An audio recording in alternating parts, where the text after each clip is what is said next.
아까 이제 그 예배당 문을 이제 들어오고 나서 어떤 형제님께서 이런 인사를 하시더라고요. 생각해 보니까 저야 이제 학교에서 이렇게 그 에어컨 빵빵 틀어가면서 이렇게 그 편하게 이제 근무하는데, 또 저와는 달리 또 다른 곳에서 또 무더운 곳에서 이렇게 고생하시는 성도님도 계시겠다, 이런 생각이 이렇게 들었습니다. 이제 죄송한 마음도 있었고, 이 무더위에 이렇게 건강 잘 이렇게 챙기셨으면 좋겠습니다. 자, 오늘부터 이제 6개월에 걸쳐서 매주 금요일마다 요한계시록을 공부하는 시간을 갖도록 하겠습니다. 우리가 가지고 있는 이 성경 66권 중에 가장 이렇게 오해가 많고 또 논란이 많은 책이 바로 이 요한계시록입니다. 그간 이 요한계시록에 대한 잘못된 해석으로 인해서 많은 기독교 이단들이 생겨났죠. 그래서 이렇다 보니 요한계시록은 함부로 가르쳐서는 안 되는 이러한 책이고, 또 함부로 공부해서도 안 되는 이러한 책이라고 하는 이러한 인식이 강합니다. 그래서 교회 안에서도 이 요한계시록을 가르치는 것을 많이 이렇게 주저하고 또 부담스러워하는 이러한 현실이 오늘날 기독교계의 이렇게 현실인 것을 보게 됩니다. 하지만 하나님께서 디모데후서 말씀에서 이렇게 말씀하셨습니다. 모든 성경, 여기에서 말하는 모든 성경은 창세기부터 요한계시록까지 다 포함이 되는 것이죠. 그래서 특별히 요한계시록이라고 하는 이러한 책도 마찬가지로 바로 성도들을 유익하게 하는 이러한 좋은 하나님의 이러한 말씀, 또 성령이 감동으로 된 이러한 말씀이라고 하는 것을 성경이 말해주고 있습니다. 특별히 요한계시록은요, 이 책을 읽는 모든 독자들에게 온 인류와 또 세상을 향한 하나님의 이 계획에 대한 청사진을 제시하고 있습니다. 그래서 우리가 보통 여행을 하잖아요.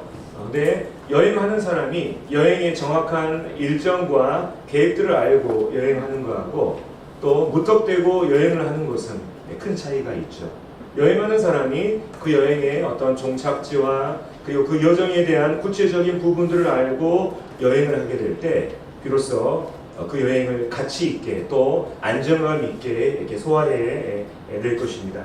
마찬가지로 우리 신자들이 미래에 대한 요한계시록을 통해서 미래에 대한 이런 하나님의 계획을 이해하게 될 때 우리들이 이 땅의 이 여정들을 더욱더 안정감 있고 또 가치 있게 소화해 낼 것이라는 이런 생각을 해보게 됩니다.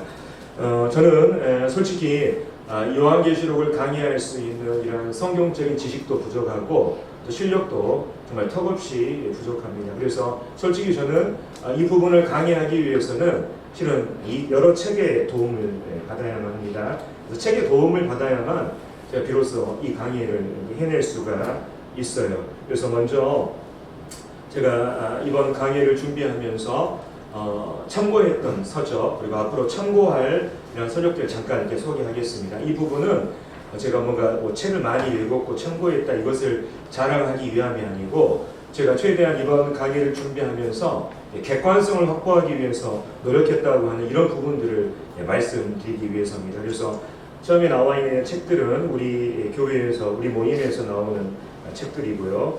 나머지 이러한 책들은 바로 우리 모임이 아닌 다른 어떤 교단이나 또 다른 입장을 가진 학자들이 쓴 이러한 책들을, 주석들을 제가 참고를 했습니다. 그래서 이 객관성을 확보하는 이 부분이 상당히 이제 중요하죠. 왜냐하면 객관성을 놓치게 되면 잘못된 해석이나 또 극단적인 이런 해석으로 치닫을 수 있기 때문입니다. 그래서 이러한 객관성이 확보될 때 이러한 위험으로부터 우리가 보호받을 수 있다는 이러한 생각 아래 많은 책들을 참고하고, 특별히 저의 개인적인 분별보다는 건전한 성경 교사들 그리고 학자들이 지지하고 있는 이러한 내용들을 중심으로 앞으로 이 강의를 진행할 계획 가운데 있습니다. 그래서 모쪼록 요한계시록을 강의하는 이러한 시간들이 하나님의 그 은혜 가운데 교회와 온 성도들이 유익을 얻는 이러한 시간이 되도록 계속해서 저와 또 이 시간을 위해서 형제 자매님께서 기도해 주시기를 부탁을 드리겠습니다. 자, 그러면 오늘 이제 첫 시간 요한계시록을 이제 1장을 바로 들어가는 것이 아니라 좀 이렇게 기초를 다지는 이러한 시간을 좀 갖고자 합니다. 자, 요한계시록은 어떤 책인가? 이 부분에 대해서 몇 가지 짚고 넘어가겠습니다. 자, 요한계시록의 이 책의 이 제목은요, 헬라어 아포칼립시스라고 하는 이 단어로부터 비롯됐습니다. 그래서 이 헬라어 아포칼립시스의 이 뜻은 뭐냐면 베일을 벗김, 그 다음에 발표라고 하는 이런 뜻을 가지고 있습니다. 다시 말해서 여태까지 숨겨왔거나 비밀로 했던 것을 드러내고 밝힌다고 하는 이런 뜻을 가지고 있습니다. 이 책의 제목이 이런 뜻을 가지고 있는 거예요. 그래서 이 헬라어 아포칼립시스라고 하는 이 말로부터 영어 단어 아포칼립스라고 하는 단어가 나왔습니다. 그래서 이 영어 단어는 오늘날 어떠한 단어로 쓰이고 있냐면 종말에 일어날 우주적인 격변이나 재앙이 임박했다고 하는 이러한 뜻을 가지고 있죠. 그래서 이러한 것들을 정리할 때 이 책 제목에서부터 먼저 이 요한계시록의 성격이 드러납니다. 바로 요한계시록은 인류 종말에 대한 비밀을 밝히는 책이라고 할 수가 있겠습니다. 그래서 요한계시록 1장 1절에 바로 이 요한계시록의 성격이 아주 잘 드러나 있죠. 제가 읽어보면 예수 그리스도의 계시라 이는 하나님이 그에게 주사 반드시 속히 일어날 일들을 그 종들에게 보이시려고 그의 천사를 그 종 요한에게 보내어 알게 하신 것이라. 다시 말해서 하나님께서 장차 일어날 일들에 대해서 그분의 사람들에게 알려주기 위해서 바로 이 요한에게 미래에 대한 계시를 주셨다고 요한계시록 1장 1절에 분명히 이 책의 성격에 대해서 밝히고 있는 것을 보게 됩니다. 그래서 요한계시록은 바로 인류 종말에 대한 비밀을 밝히 드러내주는 책이다. 이렇게 이해하시면 좋겠고요. 두 번째, 요한계시록은요, 사람들에게 복을 주는 책입니다. 복을 주는 책. 그래서 요한계시록 1장과 마지막 22장에는 이러한 말씀이 있습니다. 이 예언의 말씀을 읽는 자와 듣는 자와 그 가운데에 기록한 것을 지키는 자는 복이 있나니. 마지막 장에 보라 내가 속히 오리니 이 두루마리에 예언의 말씀을 지키는 자는 복이 있으리라. 요한계시록을 읽고 그것에 관련된 이러한 것들을 순종하고 지키는 이러한 사람들에게 하나님께서는 복을 약속하셨습니다. 요한계시록은 우리를 혼란과 두려움에 빠뜨리기 위한 이러한 책이 아니라 바로 성도들에게 복을 주기 위해서 기록된 책이라는 것을 우리가 이해할 필요가 있죠. 오늘날 하나님을 믿는 많은 신자들이 미래에 대해서 불안합니다. 또 개인적인 미래에 대해서 불안하고 불안해하고 우리가 사는 이 세상이 마치 통제 불가능한 이러한 세상이라고 생각하는 이러한 사람들이 있습니다. 하지만 요한계시록은 하나님께서 어떻게 그분의 계획을 철저히 실행해 나가시는지, 뿐만 아니라 하나님께서 어떻게 최종적으로 승리하시는지, 뿐만 아니라 하나님을 따르는 사람들에게 하나님께서 어떠한 보상을 약속하셨는지를 우리에게 정확히 제시하고 보여줌으로써 우리에게 있는 혼란과 두려움을 몰아내고 우리들의 마음 가운데 평안과 안정과 위로와 또 복된 소망을 주는 이 책이 바로 요한계시록인 것입니다. 그래서 이 미래를 제시하는 요한계시록이 이 전체 그림만 이해해도 우리에게는 큰 복이 될 것입니다. 뿐만 아니라 요한계시록은요, 성경 전체를 이해하는 이 열쇠와 같은 이러한 책입니다. 우리가 이제 어떤 책을 읽지 않습니까? 어떤 책을 읽게 될 때 결말을 우리가 모르게 되면 그 책을 다 읽었다고 또 그 책의 내용을 온전히 이해했다고 결코 말할 수가 없을 것입니다. 예를 들면 우리가 전부 다 어렸을 때 다 이 토끼와 거북이라고 하는 이 동화를 다 읽었잖아요. 근데 이 결말을 모르는 사람이 이 책의 내용에 대해서 얘기할 때, 주제에 대해서 얘기할 때 어떻습니까? 결말을 모르게 된다면 아마도 이 책에 대해서 그것은 토끼와 거북이가 달리기 시합을 하는 내용이야, 이렇게 얘기할 것입니다. 하지만 이 토끼와 거북이의 전체적인 이 결말을 알고 있는 사람은 이 책의 내용과 이 책의 주제에 대해서도 정확히 다른 사람에게 말할 수가 있죠. 다시 말하면 이 토끼와 거북이 이야기는 단순히 경주의 이야기가 아니라 그 거북이를 통해서 우리가 어떤 일이든지 꾸준히 노력해 나가면 그 목표를 성취할 수 있다는 이런 주제를 담고 있어. 그러면서 이 책에 대한 이 결말을 알고 있기 때문에 이 책의 전체 내용과 주제에 대해서 온전히 이해할 수가 있는 것이죠. 마찬가지로 요한계시록은 성경의 이 결말에 해당되는 부분입니다. 그래서 우리가 이 성경을 많이 읽다 할지라도 결말을 모르게 되면 성경 전체의 내용과 주제에 대해서 정확하게 얘기할 수가 없을 것입니다. 하지만 우리가 성경 전체의 결말에 해당되는 요한계시록에 대해서 우리가 정확히 이해하게 될 때 우리 나중에 성경 전체에 대한 온전한 개념이 생기게 됩니다. 우리는 보통 성경 전체의 주제가 구원이라고 알고 있잖아요. 근데 요한계시록을 통해서 우리는 성경 전체의 주제가 바로 하나님 나라를 다루고 있다고 하는 것을 알게 됩니다. 하나님 나라를 위해서 바로 하나님 나라의 백성이 필요하기 때문에 구원이 필요한 것이죠. 그래서 이러한 전체적인 시야와 다른 어떤 성경에 대한 관을 확립해 주는 것이 바로 이 요한계시록이라고 하는 이러한 책입니다. 마지막으로 요한계시록은요, 바로 하나님과 예수 그리스도께서 과연 어떤 분이신가를 밝히 생생하게 드러내 보여주는 책입니다.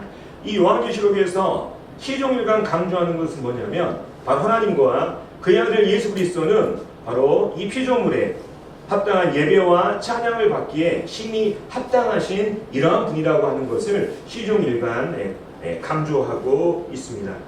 자, 우리는 하나님과 예수 그리스도에 대해서 우리는 안다고 하는데 실은 저를 비롯해 실은 대부분의 사람들이 하나님과 또 예수님에 대해서 실은 이제 피상적으로 하는 이러한 경우가 많죠. 하지만 요한계시록은 온 세상을 자신의 계획에 따라서 이끌어 가시고 또 심판하시고 다스리시는 그 지존하신 주권자, 왕, 심판자로서의 하나님과 예수 그리스도에 대해서 우리에게 명확히 보여주고 있습니다. 그래서 이 요한계시록을 통해서 우리는 하나님을 믿는 사람으로서 정말 하나님이 어떤 분이신지, 예수 그리스도께서 어떤 분이신지, 어떤 그런 피상적인 개념을 떠나서 어떤 요한계시록이 증거하는 생생한 정보들을 통해서 그분에 대해서 더욱더 알아갈 수 있는 이러한 책이 바로 요한계시록입니다. 그래서 이 요한계시록이 어떤 책인가, 우리에게 어떤 유익을 주는지 이런 부분들에 대해서 간단히 말씀을 드렸고요. 자, 그렇다면 이제 요한계시록의 이 주제에 대해서 말씀을 드리겠습니다. 요한계시록의 주제는 왕의 귀환입니다. 왕이 오신다는 것. 그토록 기다렸던 그 왕이 이 땅에 오셔서 세상을 심판하시고 하나님의 정의와 영원한 평화가 있는 한 나라를 세우시라는 것이 바로 요한계시록의 가장 큰 핵심 주제인 것입니다. 왕의 귀환. 그 왕이 오셔서 그분이 통치하시는 한 나라를 세우신다. 이게 바로 요한계시록을 관통하는 또 성경 전체를 관통하는 핵심 주제인 것입니다. 뿐만 아니라 이제 요한계시록의 전체적인 개요에 대해서 이제 잠깐 말씀을 드리겠습니다. 이 부분에 대해서는 여러 학자들의 의견이 갈립니다. 특별히 제가 여러 책을 참고하면서 가장 많은 지지를 받고 또 제가 봤을 때 가장 적합하다고 하는 이 견해를 제가 따가지고 이렇게 왔습니다. 그래서 이 요한계시록은 저자와 기록 시기와 기록 장소, 내용, 기록 목적을 살펴볼 때 바로 예수님의 제자 요한, 우리가 사도 요한이라고 그러죠. 이 사도 요한이 AD 95년경에 도미티안 황제의 이 치하 가운데 있을 때 그가 반모섬으로 유배 중에 있었습니다. 그래서 그 유배 중에 있을 때 말세에 일어날 일들을 신자들에게 알리고 하나님을 향한 회개와 충성을 공고하기 위해서 하나님께서 또 예수 그리스도께서 그에게 보여주신 메시지와 애언과 환상을 기록한 것이 바로 이 요한계시록입니다. 특별히 이 부분과 관련해서 좀 더 구체적으로 이렇게 말씀을 드리면 예수님이 승천한 이후에 바로 이 요한은 현재 이 소아시아 지역, 다시 말하면 지금 현재 튀르키예라고 하죠. 그래서 그 지역으로 가서 약 60년간 복음을 전하고 사람들에게 예수님을 이렇게 알렸다고 하는 이러한 기록이 있습니다. 그 노년의 인생 가운데 그가 예수님의 이 지상 사역에 대해서 기록한 책이 바로 요한복음이죠. 근데 그가 예수님을 증거한 이후에 반모섬으로 유배를 가게 됩니다. 그래서 이 반모섬이 여기 지도에 나와 있는 것처럼 그 에베소 지역에서 한 65km 떨어져 있는 이러한 섬인데요. 여기서 이 유배 중에 장차 일어날 일들에 대해서 하나님으로부터 이 계시를 받고 기록한 것이 바로 이 요한계시록입니다. 그래서 요한이 이 노년에 쓴 책 중에 하나가 바로 이 요한복음이고, 그 이후에 쓴 이 요한계시록이 바로 이 사도 요한의 이러한 저서라고 하는 이런 부분을 우리 형제 자매님께서 이렇게 아셨으면 좋겠습니다. 자, 그 다음에 이제 중요한 부분 말씀을 드리겠습니다. 자, 이 부분은 정말 형제 자매님들께 제가 어떻게 이렇게 소개를 해드려야 될까, 쉽게 말씀을 드려야 될까 고민하다가 정리한 부분인데요. 요한계시록에 논란이 많은 이유가 뭐냐면 바로 똑같은 성경을 보더라도 해석이 다르기 때문에 그래요. 그렇죠. 그래서 실은 성경 66권 가운데서도 해석이 가장 다양한 책이 바로 요한계시록이고, 가장 엉뚱한 해설이 많은 것도 바로 요한계시록입니다. 그 정도로 이제 난해한 이러한 책이죠. 그래서 똑같은 요한계시록을 본다 할지라도 해석하는 입장이 다르다 보니 여기에 너무나 많은 논란이 있을 수밖에 없습니다. 근데 이 요한계시록을 오늘날 사람들이 어떠한 관점에서 해석하고 있느냐, 이 부분을 좀 소개를 해드리겠습니다. 약간 이제 좀 이렇게 어려우실지도 모르겠지만 최대한 제가 쉽게 한번 설명을 해드리도록 하겠습니다.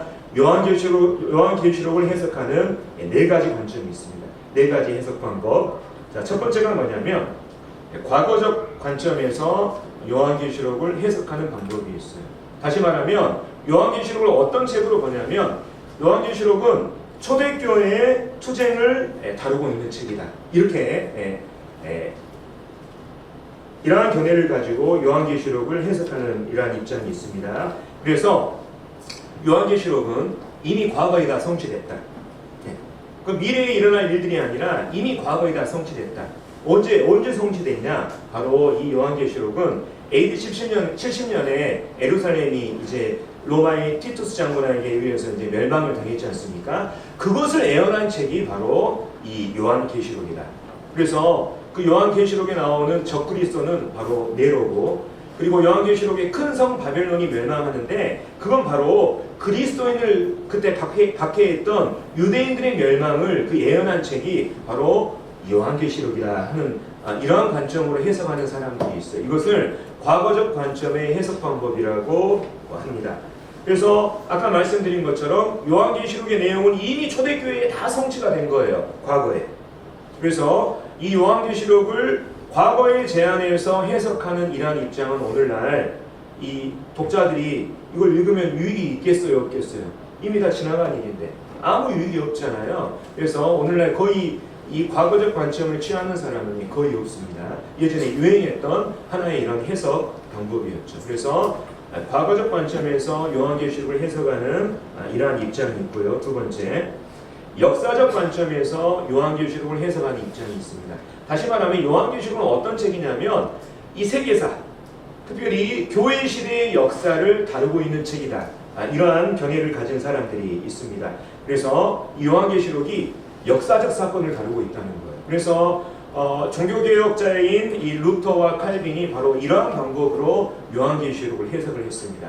그래서 역사에 딱딱딱 맞추는 거예요. 요한계시록의 사건을. 예를 들면 적그리스도가 바로 카톨릭의 교황이고, 거기에 나오는 큰 성 바벨론은 교황제도를 말하며, 그 다음에 1261을 바로 교황권이 득세한 1260년간의 이러한 기간.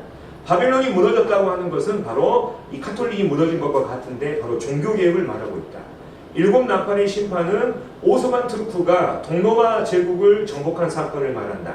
일곱 대접의 심판은 프랑스 대혁명을 얘기하고 666 짐승의 표는 바로 바코드를 얘기한다. 이렇게 역사적이라는 사건에 이렇게 맞추는 이러한 해석 방법을 바로 이 역사적 관점의 이러한 해석 방법이라고 합니다. 그래서 보통 안식교, 그 다음에 신천지 같은 이러한 사람들이 이러한 방법을 사용해서 요한계시록을 해석합니다. 신천지 같은 경우는 그들이 주장하는 배도, 멸망, 구원의 사건을 어디에 껴맞춥니까? 신천지 역사에 껴맞추잖아요. 그렇죠? 그렇게 해석해서 사람들을 가르치지 않습니까? 이게 바로 역사적 관점의 해석 방법이에요. 어찌 보면 아까 말했던 과거적 관점과 역사적 관점은 일맥상통한다고 이렇게 할 수가 있겠죠. 그 다음에 이제 세 번째가 바로 이상주의적 관점입니다. 이상주의적 관점.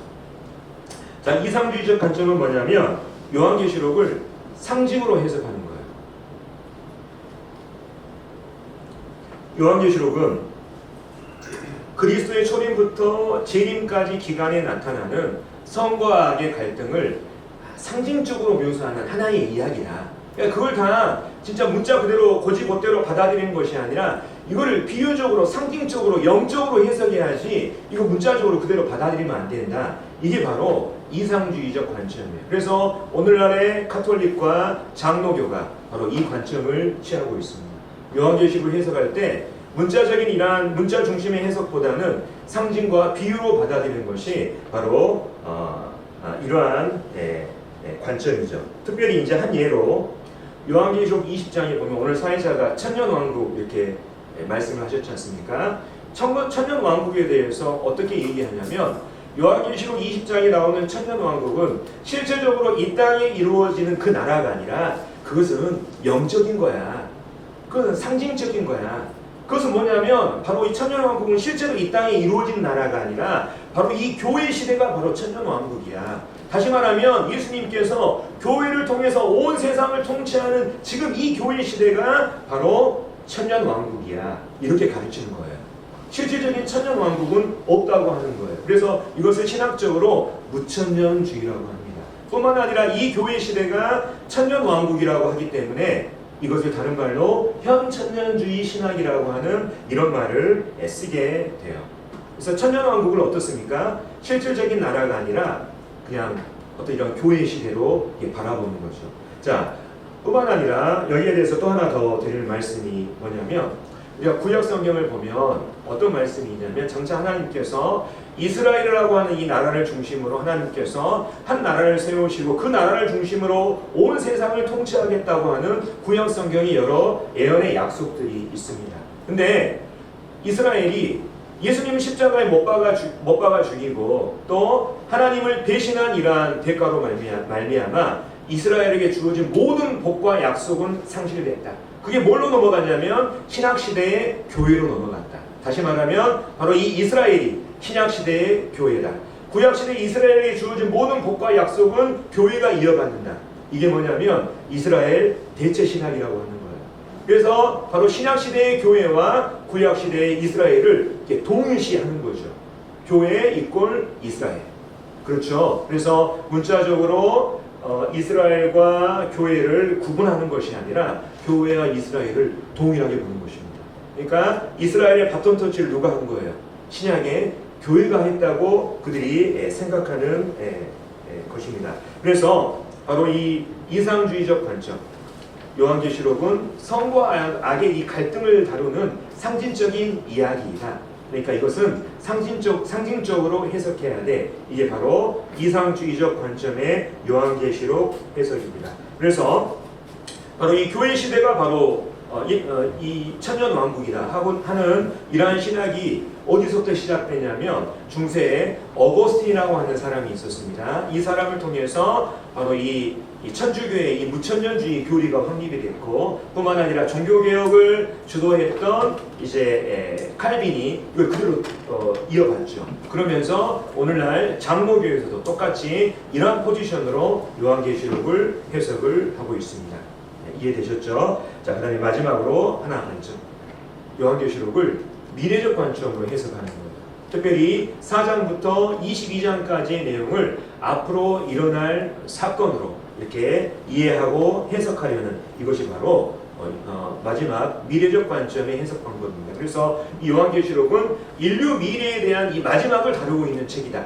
이러한 관점으로 요한계시록을 해석을 하는 것이죠. 그래서 인류 역사에서 요한계시록 4장부터 22장까지의 내용을 인류 역사에서 아직까지 한 번도 일어난 적이 없는 인류 역사 마지막 직전의 미래로 이해하고 바로 이 미래에 초점을 맞추어서 계시록을 해석하는 입장을 바로 미래주의 또 미래적 관점의 해석 방법이라고 합니다. 그래서 이러한 해석 방법을 취하는 사람들이 어떤 사람이냐면 대부분의 침례교단들, 그 다음에 우리 모임, 기독교 형제단 같은 우리 모임이 이러한 입장을 취하고 있죠. 왜냐하면 성경을 상징과 비유와 영적으로 보는 것이 아니라 1차적으로 문자와 문맥 중심으로 해석하는 이러한 해석 방법을 취하기 때문에 이러한 방법을 취하고 있습니다. 특별히 이 미래적 관점에는요, 크게 미래적 관점의 이 해석에는 여러 가지 해석이 있어요. 근데 그걸 다 제가 말씀을 드리면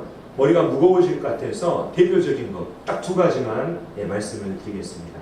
요한계시록을 미래로 해석하되, 미래의 일들로 해석하되 어떠한 포지션에서 해석을 하느냐. 첫 번째가 말씀드릴 게, 자, 세대주의적 전천년주의라고 하는 것이 있습니다. 자, 전천년주의라고 하는 것은 뭐냐면 천년왕국이 그대로 이 땅에 이루어지는데 그 천년왕국 전에 예수님이 재림하신다는 거예요. 이걸 바로 전천년주의라고 합니다. 그래서 이 세대주의적 전천년주의라고 있는데, 이건 뭐냐면 성경을 가능한 한 문자 중심으로 해석하고 교회하고 이스라엘은 전혀 다른 것으로 이렇게 구분하는 이러한 방법을 취하고요. 두 번째, 아까 말씀드린 것처럼 예수님께서 천년왕국 전에, 천년왕국이 없다는 것이 아니라 정말 천년왕국은 이 땅에 분명히 세워질 것인데 천년왕국 전에 예수님이 재림하셔서 이제 이 땅에 나라를 세우시고 천년 동안 세상을 통치하신다는 것이 바로 이 세대주의적 전천년주의입니다. 뿐만 아니라 이 세대주의적 전천년주의의 특징이 뭐냐면 교회가 환란을 통과하지 않는다는 거예요. 이 땅에 7년 환란기가 시작되기 전에 예수님께서 공중에 강림하실 때에 교회가 휴거되면서 부활과 휴거가 동시에 일어남으로써 이 교회가 환란을 결코 이 7년 환란을 통과하지 않는다는 것이 바로 이 세대주의적 전천년주의입니다. 그래서 자매님들 이거 믿고 계시죠? 그리고 또 우리가 가르치고 믿고 있는 게 이제 바로 이건데요. 이러한 이 세대주의적 전천년주의는 이레니우스라고 하는 이 교부가 이렇게 이 입장을 취한 적이 있습니다. 자, 읽어보면 이레니우스가 당시 이제 이단을 반박하는 글에서 이런 글을 썼습니다. 그러므로 교회가 갑자기 이 일에서 끌려가게 될 때, 휴거를 얘기하는 거죠. 처음부터 없었고 후에도 없으리라고 말씀하신 환란이 있을 것입니다. 그러니까 교회는 환란을 통과하지 않고 공중으로 끌림 받는다고 하는 이것.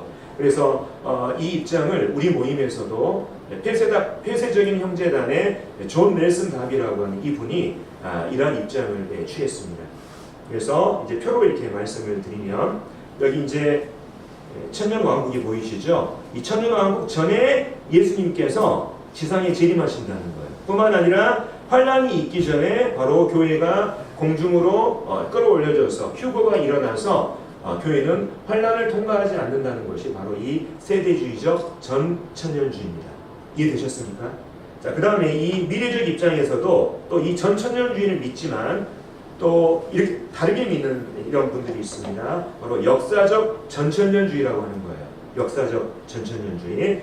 자, 역사적 전천년주의는 뭐냐면, 자, 예수님께서 천년왕국 전에 재림하신다. 근데 중요한 건 뭐냐면 교회도 환란을 통과한다는 거예요.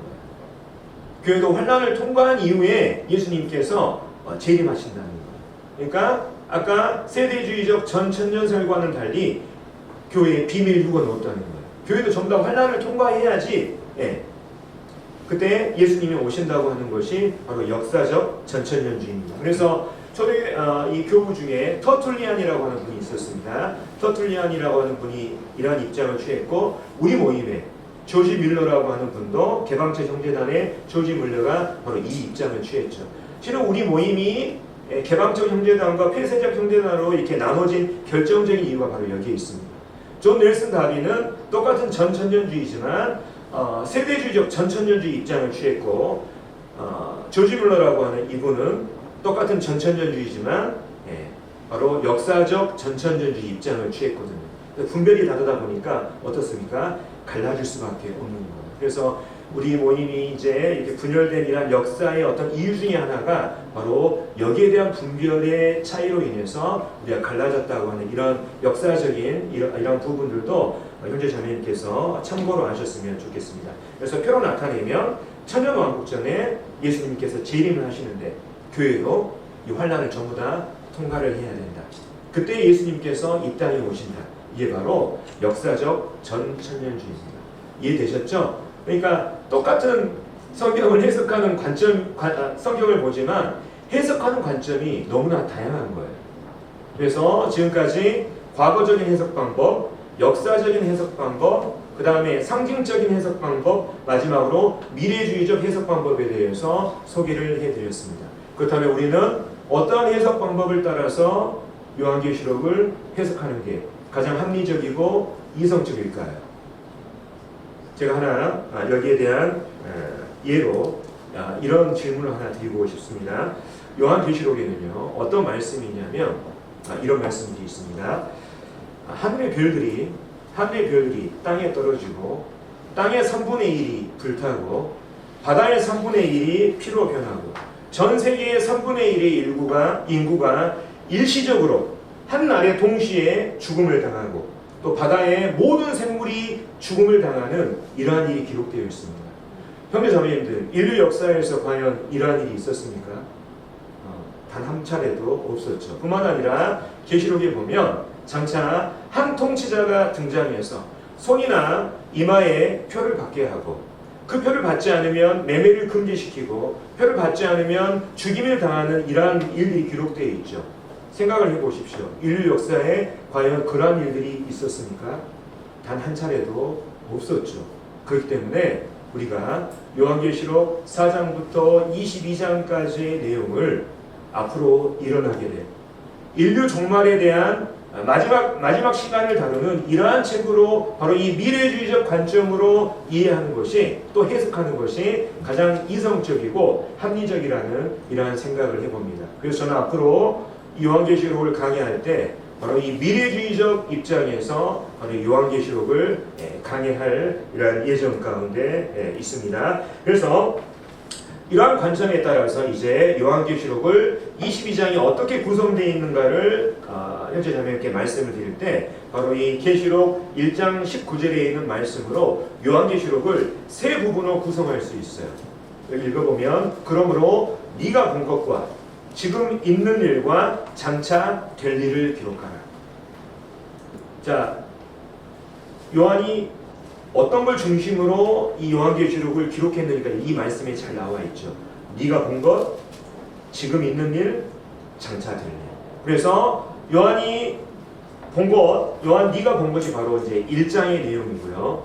지금 있는 일이 바로 2장과 3장의 내용입니다.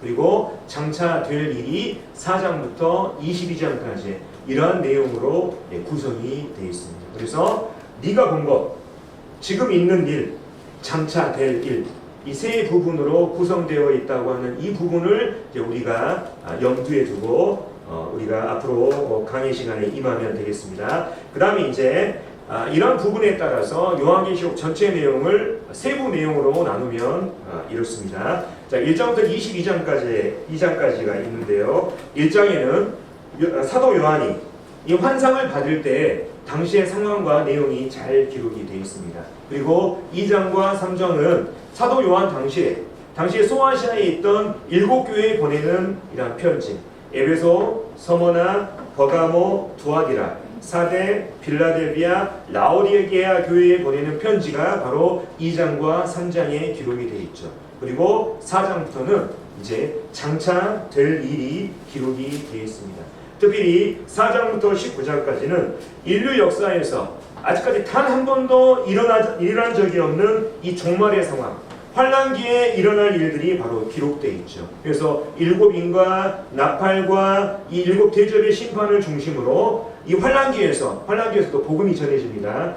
환란기에 전해지는 복음을 통해서 구원받는 유대인과 이방인에 대한 이야기 뿐만 아니라 뒤쪽에 보면 적그리스도와 거짓 선지자에 대한 이야기 뿐만 아니라 바벨론 음료체제가 결국에는 멸망하고 마지막에 예수님께서 재림하신 내용이 바로 4장부터 19장까지의 이러한 내용의 주류를 이루고 있습니다. 그리고 20장에 이르러서 예수님께서 이 땅에서 한 나라를 세우시고 1000년 동안 통치하시는 이 천년 왕국에 대한 내용이 나와 있고 마지막으로 21장과 22장에는 하나님의 이 영원한 나라인 새 하늘과 새 땅에 대한 이러한 내용이 나와 있죠. 그리고 요한계시록 결말을 지으면서 예수님께서 이제 내가 속히 오겠다고 하는 이 약속의 말씀을 끝으로 요한계시록이 마무리되고 있는 것을 보게 됩니다. 그래서 다시 이 요한계시록의 전체 내용이 이렇게 구성되어 있다고 하는 것을 우리가 알고 앞으로 이렇게 공부에 임했으면 좋겠습니다. 네가 본 것 1장, 지금 있는 일 2장과 3장, 그리고 장차 될 일 4장부터 마지막 22장까지가 바로 이러한 내용으로 구성이 되어 있습니다. 자, 이제 마지막으로 정리를 하면서 이 부분을 말씀을 드리고 싶습니다. 과연 성경 전체 이야기는 과연 뭐냐? 아까 말씀드린 것처럼 제가 이 요한계시록을 우리가 공부하고 이해하게 될 때 성경을 관통하는 주제를 우리가 찾게 돼요. 그것은 뭡니까? 아까 말한 것처럼 하나님의 나라. 정말 구원이 정말 중요한 것입니다. 하지만 그 구원도 결국에는 하나님 나라의 백성을 삼기 위해서 그 구원이 필요한 것이지 않습니까? 그래서 제가 예전에 작년에 우리가 이제 성경 공부 시간에 귀납적 성경 연구를 했어요. 그래서 성경 전체 내용을 쭉 우리가 이렇게 공부하는 이러한 시간을 가졌는데 그때 이제 좀 이런 시간이 있었습니다. 과연 당신에게 5분의 시간이 주어진다면 성경 전체를 어떻게 요약할 수 있겠습니까? 우리가 하나님 믿는 사람이고 성경을 우리가 읽고 공부하는 사람인데 실은 다른 사람이 이 부분에 대해서 물어볼 때 우리는 얼마든지 이것을 알려줄 수 있어야 되는 거잖아요. 그래서 저는 이제 개인적으로 이 부분을 한번 정리를 해봤습니다. 이 하나님 나라라고 하는 이 주제를 중심으로 이 부분을 한번 정리를 해봤는데 좀 이 부분들이 이것이 우리 성도님들에게 성경 전체를 이해하는 이러한 좋은 이러한 뭐라고 해야 되나요? 좀 밑거름이 됐으면 좋겠다고 하는 이런 마음으로 이제 부족하지만 그때 제가 한번 정리했던 내용을 한번 소개를 해드리겠습니다.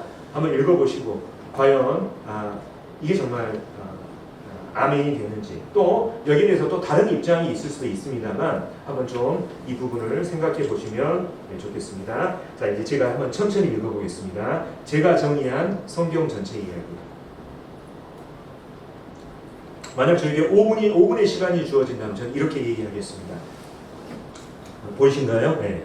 성경 전체를 관통하는 한 주제를 말한다면 하나님의 나라로 말할 수 있습니다. 하나님은 온 우주를 창조하신 창조주이시며 온 우주를 다스리는 유일한 왕이자 주권자이십니다. 그 하나님께서 그분이 통치하실 한 나라를 계획하시고 그 나라의 백성을 만드셨는데 그것은 바로 사람이었습니다.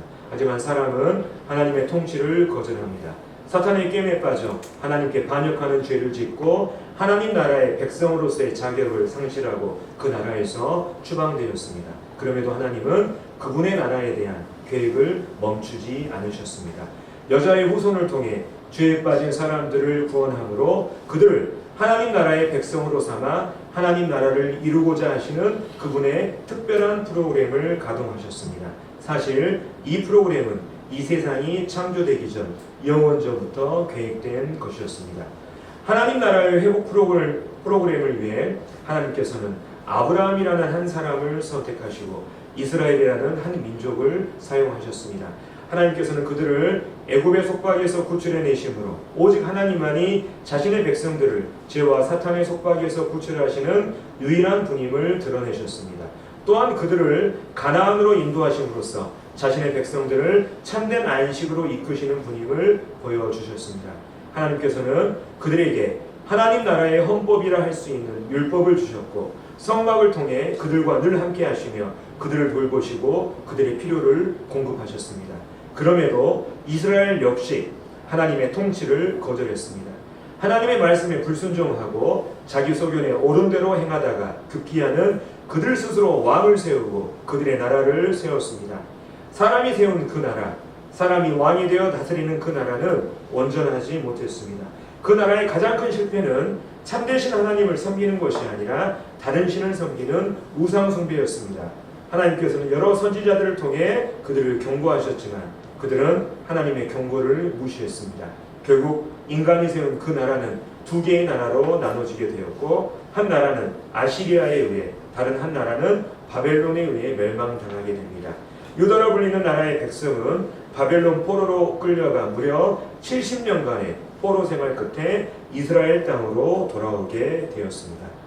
본국으로 귀환 후 그들은 에스라와 느헤미야와 같은 지도자들을 중심으로 회복 운동을 전개하면서 예루살렘 성벽을 쌓고 성전을 재건했지만 포로 생활에서 귀환한 그들의 삶은 참으로 비참했습니다. 그들의 유일한 희망과 소망은 하나님께서 그들의 조상들에게 약속하신 메시아 곧 그리스도였습니다. 이스라엘이 바벨론, 페르시아, 헬라 제국에 이어 로마의 지배 가운데 있을 때 드디어 하나님께서 말씀하신 여자의 후손, 구약의 여러 선지자들을 통해 예언했던 메시아 그리스도, 기름 부음을 받은 자, 왕, 이분이 아브라함과 다윗의 혈통으로 이 땅에 오셨습니다. 그분은 사람으로 이 땅에 찾아오신 살아계신 하나님이셨습니다. 그분은 사람들을 향해 하나님의 나라가 가까이 왔으니 회개하고 복음을 믿으라고 말씀하셨습니다. 그분은 하나님의 뜻에 따라 이 땅에 하나님께서 통치하시는 하나님의 나라를 세우고자 하셨던 것입니다. 그러나 사람들은 그분이 그들의 왕이 되는 것을 거부하고 오히려 그분을 십자가에 못 박아 죽였습니다. 하지만 하나님은 악을 선으로 바꾸시는 분입니다. 하나님께서는 예수님을 십자가에 못 박아 죽인 이 악한 일을 온 인류의 죄 문제를 해결하는 대속의 선으로 바꾸셨습니다. 예수님은 죽은 지 3일 만에 부활하시고 40일간 제자들과 함께 계시다가 하늘로 승천하셨습니다.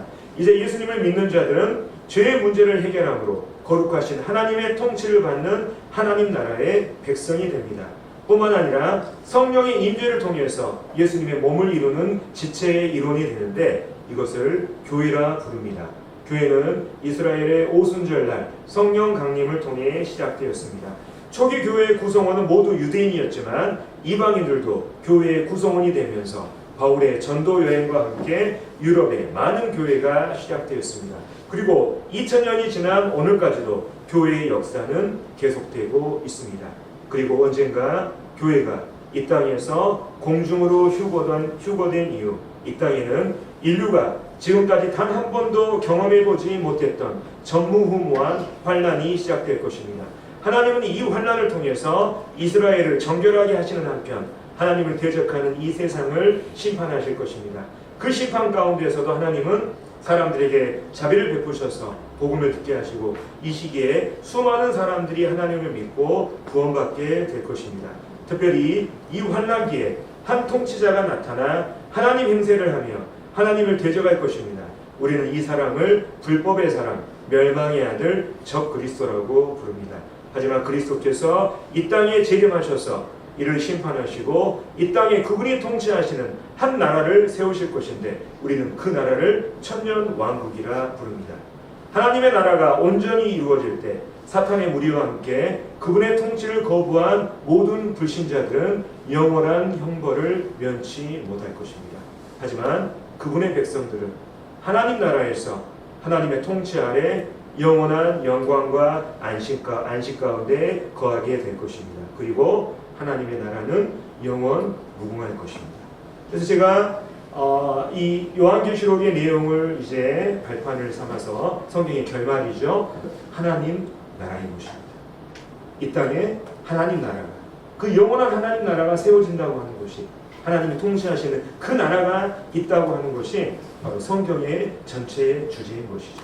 우리 요한계시록을 통해서 앞으로 이러한 부분들을 살펴볼 것입니다. 그래서 오늘 이 요한계시록에 관한 전체적인 개요를 이것으로 마치고 이제 다음에 앞으로 이제 2시간은 바로 요한계시록을 들어가는 것이 아니라 실은 이제 요한계시록을 우리가 제대로 이해하기 위해서는 실은 구약성경 다니엘서를 연구할 필요가 있습니다. 그래서 이 다니엘서를 우리가 이해했을 때 요한계시록을 일관성 있게 이렇게 해석할 수가 있어요. 그래서 2시간에 걸쳐서 첫 번째는 이제 다니엘서 2장에 나오는 느부갓네살 왕이 이제 꿈을 꾸지 않습니까? 그리고 다니엘이 이것을 해석하면서 하나님께서 이 세상을 어떻게 이렇게 통치해 나갈 것인지 이러한 청사진이 쭉 제시되어 있거든요. 그리고 이게 이제 또 다니엘서 7장과 연관돼서도 이렇게 소개가 되고 있습니다만 이 부분을 이제 한번 살펴보고 그 다음 시간에는 다니엘서 9장에 보면 이제 다니엘의 70일의 예언이 있습니다. 그래서 2장의 이 느부갓네살의 꿈이 이방 나라들에 대한 하나님의 계획을 다루고 있다면 이 70일에는 바로 이스라엘, 유대인들을 향한 이 하나님의 이 계획이 담겨져 있거든요. 그래서 이 두 부분이 이제 상당히 요한계시록과 연관이 있기 때문에 다음 시간에는 바로 이 다니엘서의 2장의 내용, 그 다음에 그 다음 주에는 다니엘 70일을 다루고 8월 첫째 주부터 본격적으로 1장을 강의하도록 하겠습니다. 그래서 오늘 좀 많이 이렇게 학문적인 부분들이 있어서 많이 어려우셨죠? 그래서 좀 그런 부분들 양해해 주시고 또 계속해서 이런 시간들을 위해서 기도해 주시기 바랍니다. 이상으로 마치겠습니다.